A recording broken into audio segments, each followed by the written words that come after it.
खरीप पीक विमा 2023 शेतकऱ्यांना मोठ्या प्रमाणात तुमचा अर्ज रिजेक्ट झाला किंवा तुमचा अर्ज हा क्लॅरिफिकेशन मध्ये आला आहे, त्यामुळे तुम्ही सीएससी केंद्रावर किंवा आपले सरकार केंद्रावर जर अर्ज केला असेल तर त्या ठिकाणी जाऊन तुमचा अर्ज हा क्लॅरिफिकेशन मध्ये का आला याची चौकशी करण्याचे मेसेज सुद्धा शेतकऱ्यांना आले आहेत। तर यावर्षी शेतकऱ्यांना खरीप पीक विमा 2023 चा लाभ मिळणार किंवा शेतकऱ्यांना हा अर्ज पुन्हा सबमिट करता येईल का, असे मोठे प्रश्न शेतकऱ्यांच्या मनामध्ये घर करून तयार झाले आहेत। तर मित्रांनो, यावर तोडगा म्हणून काय उपाययोजना करायची आहेत ही संपूर्ण माहिती या व्हिडिओच्या माध्यमातून मित्रांनो आपण आज पाहणार आहेत।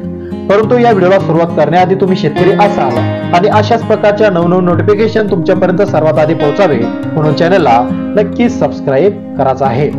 तर मित्रांनो, सर्वप्रथम म्हणजे शेतकऱ्यांचे अर्ज हे क्लॅरिफिकेशन मध्ये का आले किंवा शेतकऱ्यांनी त्या ठिकाणी कोणत्या मोठ्या चुका केल्या, या चुकांबद्दल आपण या व्हिडिओच्या माध्यमातून आता माहिती पाहणार आहे। तर चला करूया या व्हिडिओला सुरुवात। तर शेतकऱ्यांनी पहिली चुकी केली ही सामूहिक क्षेत्रफळाची। ज्या शेतकऱ्यांच्या सातबारावर जास्त प्रमाणात वारस आहे त्यामुळे शेतकऱ्यांनी त्या ठिकाणी ज्या एकट्या शेतकऱ्यांनी पीक विम्यासाठी अर्ज केला त्या ठिकाणी जो सामूहिक क्षेत्रफळाचा अर्जाचा नमुना होता किंवा जो पीक पेरा होता त्या पीक पेऱ्यावर किंवा जो संमती लेखाचा पीक पेरा होता त्यावर शेतकऱ्यांनी या बाकीचे जे शेतकरी होते त्या शेतकऱ्यांच्या सह्या किंवा त्यांचं संमती त्या ठिकाणी घेतली नाही।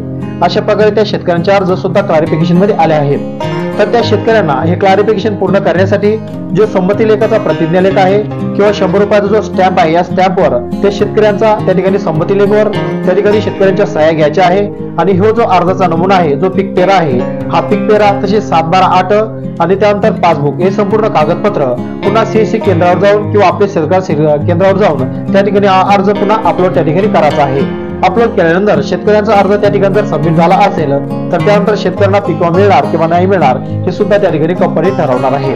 त्याचबरोबर शेतकऱ्यांनी दुसरी चुकी केली, जो शेतकऱ्यांच्या क्षेत्रफळाचा जो पोट खराब जमिनीचा असलेला सातबारा आहे त्या सातबाराचं पूर्ण क्षेत्रफळाचा पीक विमा त्या ठिकाणी शेतकऱ्यांनी भरला।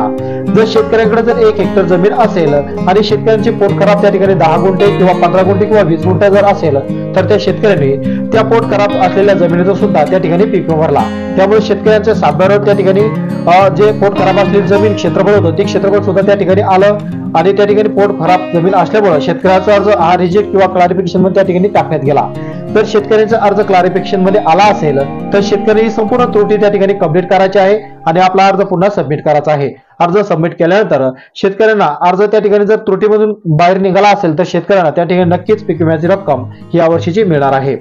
तर शेतकऱ्यांनी तिसरी चुकी केली ती म्हणजे जे आपला 7/12 आणि जे पासबुक आहे खाते क्रमांक किंवा खाते क्रमांक जे पासबुक आहे किंवा ऑनलाईन जर पासबुक असेल तर त्या पासबुकवरला डाटा आणि 7/12 डाटा हा जुळत नाही। जर शेतकऱ्यांच्या नावामध्ये थोडा हेरफेर बदल असेल त्यामुळे शेतकऱ्यांचे अर्ज सुद्धा त्या ठिकाणी क्लॅरिफिकेशन मध्ये आणि त्रुटीमध्ये पीक विमा कंपनीने टाकले आहेत। त्यामुळे तुम्ही सर्व अगोदर तुमचं पासबुकवरील नाव, पावतीवरील नाव आणि 7/12 नाव ही नावं जर त्या ठिकाणी एकत्र असतील किंवा त्या ठिकाणी जर काही फेरबदल असेल तर तुमच्या खाते बँक मध्ये जाऊन त्या पासबुकवरील नाव तुम्हाला सर्वप्रथम चेंज करायचं आहे आणि पासबुकवरील नाव आणि तुम्ही पीक विमा जर भरला असेल आणि 7/12 नाव ते नाव त्या ठिकाणी दोन्हीचं नाव जर सारखं असेल आणि त्या ठिकाणी तुम्ही सीएससी केंद्रावर जाऊन आपले सरकार केंद्रावर जाऊन हे संपूर्ण त्रुट्या त्या ठिकाणी पूर्ण करायच्या आहे। या संपूर्ण त्रुट्या पूर्ण केल्यानंतर तुमचा अर्ज पुन्हा सबमिट करायचा आहे आणि तुमचा जर अर्ज हा रिजेक्ट झाला असेल तर तुमचं जे पावती मिळाली आहे त्या पावती टोल फ्री क्रमांक आहे त्या टोल फ्री क्रमांकावर तुम्ही त्या ठिकाणी कॉल करून तुमचा अर्ज हा क्लॅरिफिकेशन मध्ये पुन्हा वापस पाठवा। आमच्या ज्या त्रुट्या त्या ठिकाणी झाल्या असेल, ज्या चुक्या झाल्या असेल त्या चुक्या त्रुटी आम्ही पूर्ण करू असं विमा कंपनीच्या निदर्शनात आणून द्यायचं आहे। आणि चौथी चुकी केली ही पीक पाहणीची। ज्या शेतकऱ्यांनी आपल्या शेतामध्ये जर ई पीक पाहणीचा अर्ज केलाच नाही तर ई पीक पाहणी केलं नसल्यामुळे तुमच्या 7/12 त्या ठिकाणी तुमच्या शेताचा पीक पेरा आला नसल्यामुळे तुमचा अर्ज त्या ठिकाणी रिजेक्ट करण्यात आला आहे। ज्या शेतकऱ्यांनी ई पीक पाहणी केली नाही त्या शेतकऱ्यांनी आता पुन्हा अर्ज सबमिट करण्याची गरज नाही, कारण त्याचा अर्ज त्या ठिकाणी पूर्णपणे हा रिजेक्ट करण्यात आला आहे।